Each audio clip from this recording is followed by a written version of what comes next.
સ્વાગત છે તમારો ચારણના ચોરામાં. ચારણનો ચોરો એટલે જાગૃતતા ને એકતા, જાગો અને જગાવો. જે ખોટું કરે છે, જે ખોટું કરાવે છે એનો વિરોધ કરે છે અને કરતો રહે છે. તો ચાલો, 8 વાગી ગયા, આપણે હાજર છીએ આપણા સમાજના, આપણી આમ જનતાના, આમ પબ્લિકના જે મુદ્દાઓ છે, જે ખેડૂતથી કરી અને વેપારી, મધ્યમ વર્ગ, મજૂર વર્ગ, જે લોકો અત્યારે પીડાઈ રહ્યા છે, જેને તકલીફ અનેક પ્રકારની છે, પણ સાંભળવાવાળું કોણ છે? સવાલ એ છે કે આપણે કોઈ દુઃખ હોય તો દુઃખ ક્યાં જઈને આપણે કહેવો? આપણું દુઃખ સાંભળવાવાળું કોણ છે? સરકાર છે, સિસ્ટમ છે, રાજકીય આગેવાનો છે, સમાજના આગેવાનો છે? કોણ છે આમાંથી દુઃખ સાંભળવાવાળું? પ્રશ્ન હવે ગંભીરમાં ગંભીર એ છે. કેમ કે આપણે જો કહીએ કે ફલાણી જગ્યાએ ગૌચર જમીન ઉપર સોસાયટી ઊભી થઈ ગઈ છે, તો ધમકીઓ આપવામાં આવે, આપણા નામની સોપારીઓ આપવામાં આવે. આ બધું તમે જોઈ રહ્યા છો ને. તો એક મુદ્દો પ્રથમ હું તમને બધાને જાણ કરી દઉં કે મને સૂત્રો પાસેથી મળતી માહિતી મુજબ, પાકી માહિતી, કે હવે આ ગેંગ એક ફેલ ગઈ, બધું છતું થઈ ગયું. તો હવે એ લોકો જે ગેંગના મેન સૂત્રધાર છે, તે લોકો પોતાના જિલ્લામાંથી, પોતાના વિસ્તારમાંથી, પોતાને લગતા વળગતા વ્યક્તિઓ પાસેથી એવા વ્યક્તિ શોધે છે જે ટપોરી હોય. આ ટપોરી લોકોને હવે ઊભા કરી અને એનો ઉપયોગ કરવાના છે અને એને દાઉદ ઇબ્રાહિમ બનાવવાના પ્રયત્ન કરશે. તો ફરી કોઈ દાઉદ ઇબ્રાહિમ ન બને અને આવા રાજકીય લોકો દાઉદ ઇબ્રાહિમ કોઈને ન બનાવે, એ વાતની ખાસ આપણા પોલીસ પ્રશાસને ધ્યાન લેવાની છે. આ 2% ગુંડાઓ પબ્લિકને મન ફાવે તેમ દબાવે, એના માટે રાજકીય લોકોનો હાથ હોય એટલે, અને રાજકીય પોતાના ફાયદા માટે ગમે એને મારી નાખવાની સોપારી આપે, ગમે એને બદનામ કરવાની ષડયંત્ર રચે. આ તો જુઓ આ સિસ્ટમ કેવી છે. તો પોલીસ પ્રશાસન ખાસ નોંધ લેશો કે હવે આ ટોળકી એવા લોકોને ભેગા કરી રહ્યા છે કે જે ટપોરી હોય, જે લુખેસ હોય, જેને પૈસાની જરૂરિયાત હોય, તેવા લોકો હવે ઊભા કરી રહ્યા છે. તો ધ્યાન દેજો, ફરી કોઈ દાઉદ ન બન્યો. તમે બહુ ગુલામી કરી, તો ગુલામી હવે નહીં, હવે ગુલામી નહીં. અતિશય પબ્લિક માટે ત્રાસ એટલો અમુક લોકો દ્વારા આપવામાં આવ્યો છે અને પબ્લિકને એટલી દબાવવામાં આવી છે જેની કોઈ સીમા જ નથી. તો હવે સીમા પાર થઈ ચૂકી છે. આપણે કહેવત છે ને કે ભાઈ હટીને રહેવું, હટીને આપણે દિવાલ આવી ગઈ. તો દિવાલ આપણે કૂદીને ગયા કે હાલો હજી હટી જઈએ. દિવાલ કૂદીને તો નહીં આવે ને. તો આ દિવાલ કૂદીને જો આવે તો પછી એને મુકાય? તો હવે આપણે હટવું નથી, આપણે બધાને લડવું છે. અને ફરી એક નોંધ હું જાહેરમાં દેવડાવું છું, લઈ લેજો કે મને તથા મારા પરિવારને કાંઈ પણ થશે તો તમામ સંપૂર્ણપણે જવાબદારી સાંસદ શ્રી પૂનમબેન માડમ તથા તેના ગુંડા તત્વોની જ રહેશે. આ નોંધો, આ ભૂલતા નહીં કોઈ. અધિકારીઓ શું છે સાહેબ, પોતાને ફાયદો થતો હોય તો ભલે લોકોના જીવ જાય, ભલે જે થવું હોય તે થાય, ભલે જિલ્લો લૂંટાય, ભલે રાજ્ય લૂંટાય, ભલે ગામ લૂંટાય, ભલે પબ્લિક હેરાન થાય, ભલે પરેશાન થાય, પણ પોતે ફક્ત ને ફક્ત પોતાનો ફાયદો અધિકારીઓ જોઈ છે. તો હવે બસ છે, જો તમારા ઘર બધાના ભરાઈ ગયા હોય અને કુદરતે તમને રોટલો દઈ દીધો હોય તો હવે તમે સચ્ચાઈના રસ્તા ઉપર આવી જાઓ. કેમ કે પાપનો ઘડો જ્યારે ભરાય છે ને, ત્યારે પછી કોઈ આડું નથી આવતું. ખુદ ભગવાન પણ કહે છે કે હવે હું આડો નહીં આવું. પછી ભગવાનની તમે ગમે એટલી માનતાઓ કરો, ગમે એવું પછી તપ કરો, પછી ભગવાન આડા નથી આવતા. આ તમને બધાને આમ ઇતિહાસની ખબર છે ને, કે તમને ખાલી એટલી જ ખબર છે કે ક્યાંથી લૂંટ કરવી. અધિકારીઓ તથા રાજકીય આગેવાનો ને સમાજના આગેવાનો બધાને કહું છું, આમ પબ્લિકને નામ જનતાને નથી કહેતો. આ બધા જે મેન છે, આપણે વધારે પૂરતી નુકસાની કોણ આપે છે? પબ્લિકને. વધારે પૂરતું પબ્લિકનો ગેરઉપયોગ કોણ કરે છે? આ બધા જ પબ્લિક તો બેચારી પોતાના કામ ધંધામાંથી, પોતાના સામાજિક બધા કાર્યક્રમમાંથી નવરી નથી. એને પોતાનું કરવું છે, પણ તે છતાં આ લોકો છે ને સાહેબ, ત્યાં જઈને હાલો તમારી જમીન ખાલી ગુંડાઓને મોકલે, નોને મોકલે.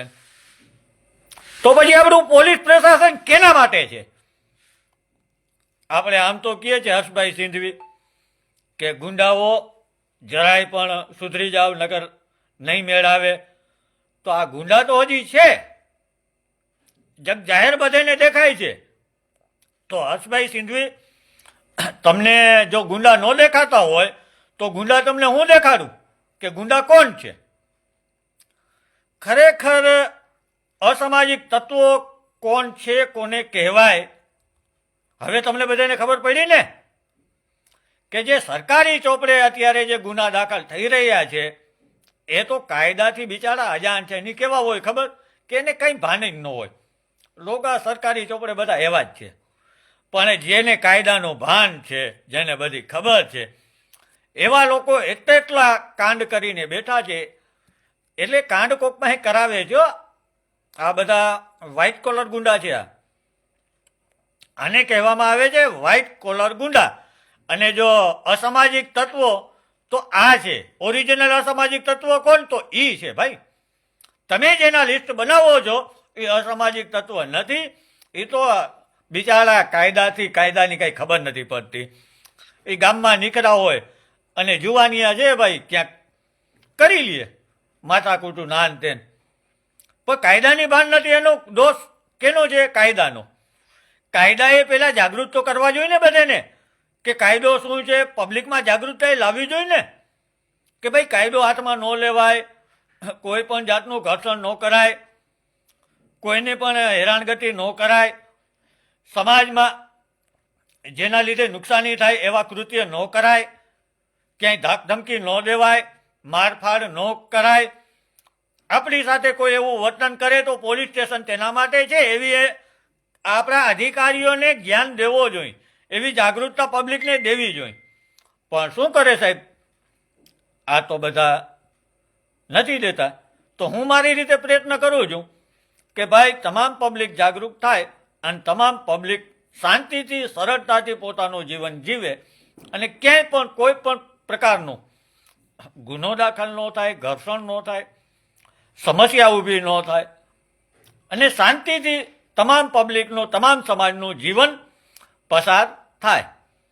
બાકી ધમકીઓ આપવું હોય એ બધાને તો છૂટ જ છે. હજુ ધમકી તો તમે તમારા ઘરે જ રાખો. ધમકીની તો વાત રહેવા જ ગયો. અને હવે એ ચોખવટું કરી દઉં કે આ લોકો જે નવી ટોળકી બનાવે છે અને નવી ગેંગ ઊભી કરવાના પ્રયત્ન કરી રહ્યા છે, તો પોલીસને આપણને ખબર નથી. તો પોલીસના બાતમીદારો બધા શું કરી રહ્યા છે? મને અહીંયા ખબર પડી ગઈ છે પણ પોલીસને ખબર નથી. લ્યો, આ પ્લાનિંગ પાછું થવા માંડ્યું છે કે ભાઈ હવે આપણે રાજકારણમાં આના લીધે ખલેલ થાય છે, રાજકારણમાંથી આપણું પત્તું કપાશે. પણ સાહેબ, અમે તમારું રાજકારણમાંથી પત્તું કપવા કોઈ દી આવ્યા જ નથી. પણ તમે જે ઉપાડ્યું, કેટલા વર્ષોથી તમે ઉપાડીને રાખ્યું છે, આજકાલનું નથી. કેટલા લોકો મને કહે છે કે ભાઈ અમારી સાથે આમ કર્યું છે, અમારી સાથે આમ કર્યું છે, ફલાણું દીકરું. પણ હજી એ બોલવા તૈયાર નથી. મેં કીધું બોલો, તમે જાહેરમાં બોલો. પણ એ લોકોને ડર છે, એના કુટુંબ, એના પરિવારનો ડર છે. કેમ કે એ જો બોલે તો આ લોકો તો ઘરે પહોંચી જાય છે. તમને બધાને ખબર જ છે ને. અને આપણે તો ચોખ્ખા શબ્દમાં કહીએ છીએ કે ભાઈ આવો, તો પછી પાછા જાતા નહીં. એક કામ પૂરું કરીને જાજો. જો હું બચી ગયો તો તમે બધા પછી કુદરતને તમે પોકારશો તો કુદરત પછી આડો નહીં આવે.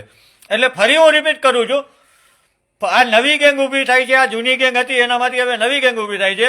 આપણા સાંસદશ્રી દ્વારા આ બધા પ્રયત્ન કરવામાં આવી રહ્યા છે નવી ગેંગ ઊભી કરવાના. મને મળતી માહિતી મુજબ તો આપણું પોલીસ પ્રશાસન ધ્યાનમાં લે અને જલ્દીથી આ બધી કાર્યવાહી કરે કે જેથી કરીને ફરી કોઈ પણ ગુંડો, કોઈ પણ દાઉદ ઇબ્રાહિમ પેદા ન થાય અને દેશને, રાજ્યને, પબ્લિકને નુકસાની ન જાય. એ વાતની ખાસ ધ્યાન રાખશો. તો આપણે પૂનમબેનને આજે ફોન કરવાના છીએ. પૂનમબેનને આપણે અમુક સવાલ પૂછવા છે. તો પૂનમબેન આપણે આજે શું જવાબ આપે છે તે આપણે જોઈએ.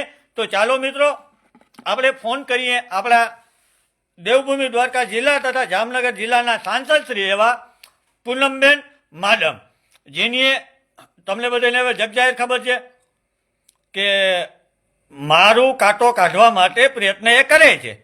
તો મારો કાંટો કાઢવો છે, તો હવે કઈ રીતે તમે કાંટો કાઢવાના છો એ તો કયો.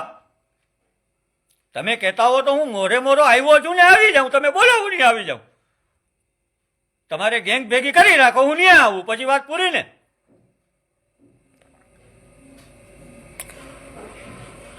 તો ચાલો આપણે ફોન લગાડીએ.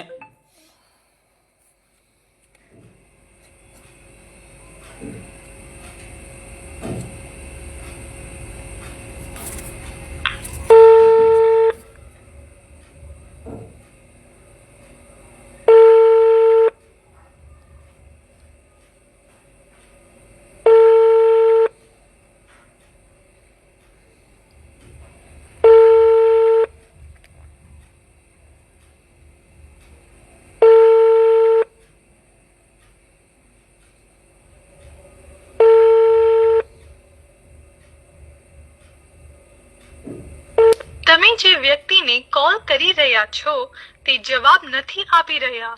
કૃપા કરી થોડા સમય પછી પ્રયાસ કરો. आप जिस व्यक्ति को कॉल कर रही हैं, वह उत्तर नहीं दे रही है. कृपया कुछ समय पश्चात प्रयास करें. The person you're calling is not answering. Please try later.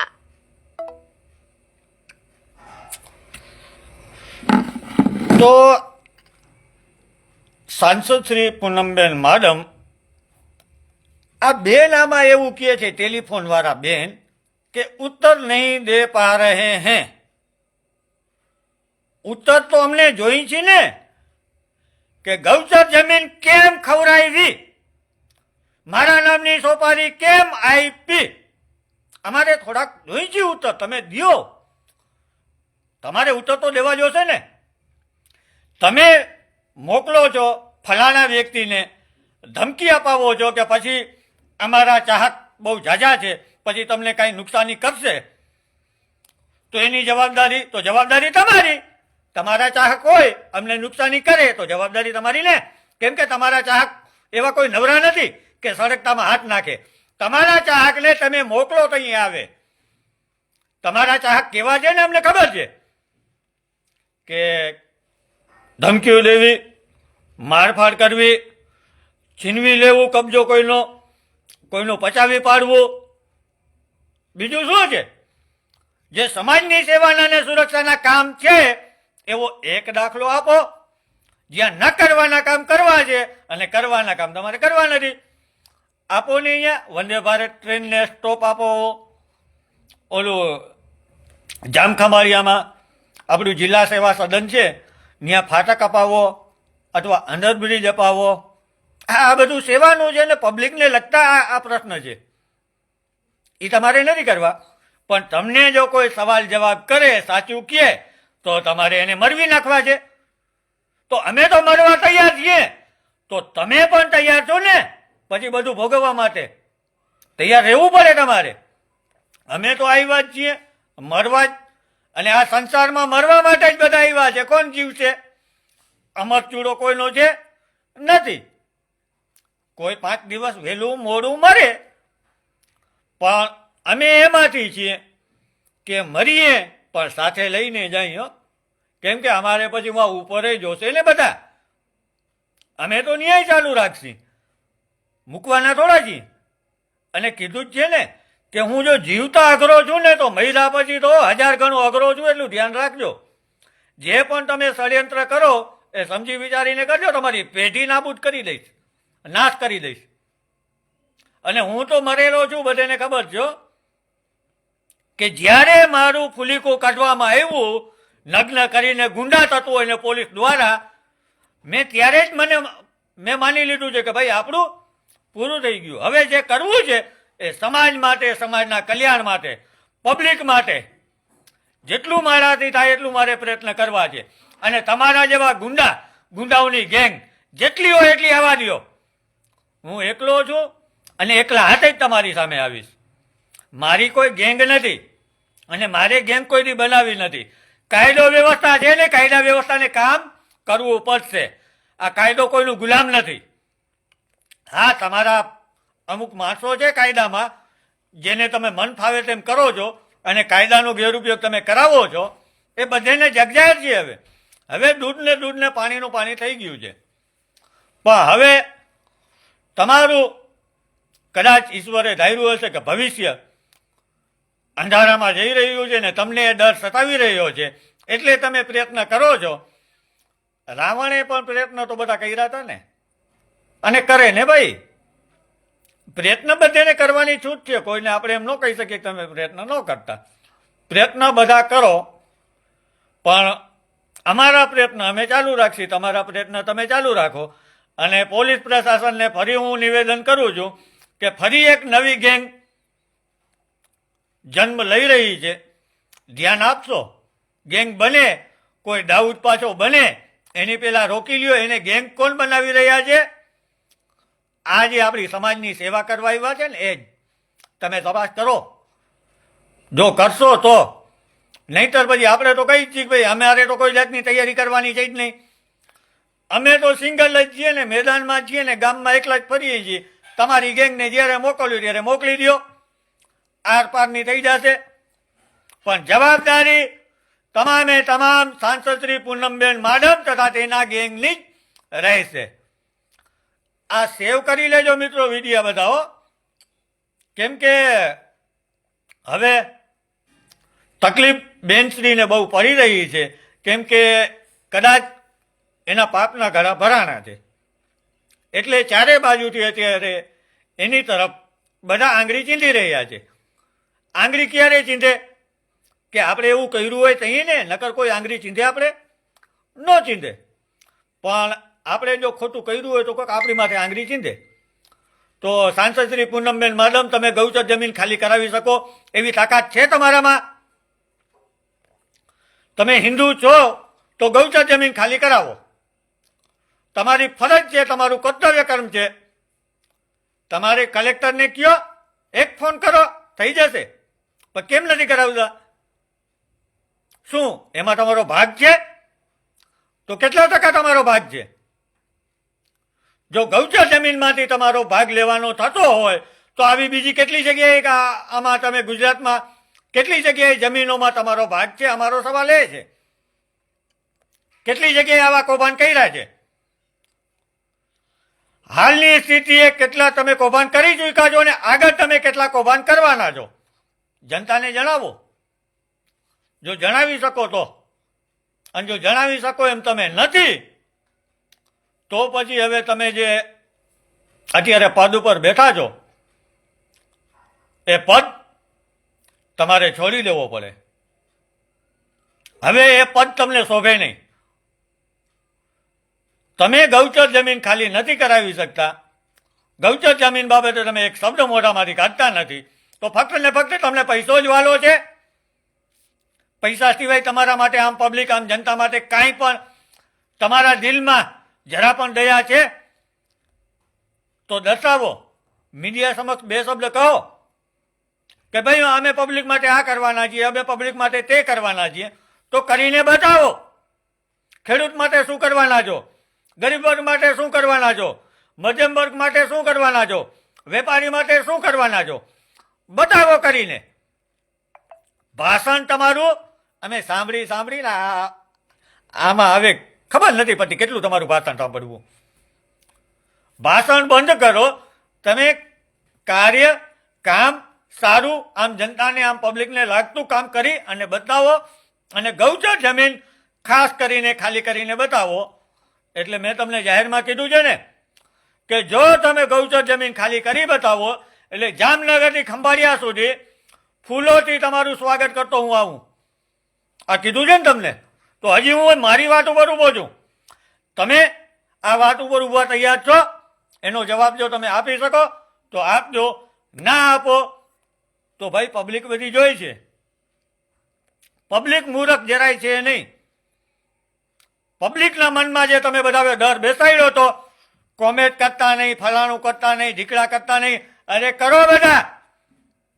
આપણે એને હોદ્દો અપાવ્યો છે મત આપીને, આપણી સેવા માટે એવું છે ત્યાં, આપણે દબાવવા માટે નહીં. અને જો તમને દબાવવા આવે તો મને ફોન કરો, કે તમને કોણ દબાવવા માટે ફોન કર્યો, તો મને ખાલી ફોન કરજો ને એના નંબર દેજો, પછી આપણે એને કહીશું. કેમ ભાઈ? તો પબ્લિક, આમ જનતા, આમ પબ્લિકને મારું નિવેદન છે, કોઈથી પણ દબાશો નહીં. આપણો હક અધિકાર સરકારને, રાજકીય આગેવાનોને અને સમાજના આગેવાનોને આપવો જ પડશે. એમાં નહીં હાલે તો જાગો અને જગાવો. જે ખોટું કરે છે, જે ખોટું કરાવે છે એનો વિરોધ કરો. તો બધાને ચારણના ચોરાના જય માતાજી. ખૂબ ખૂબ આભાર, ધન્યવાદ.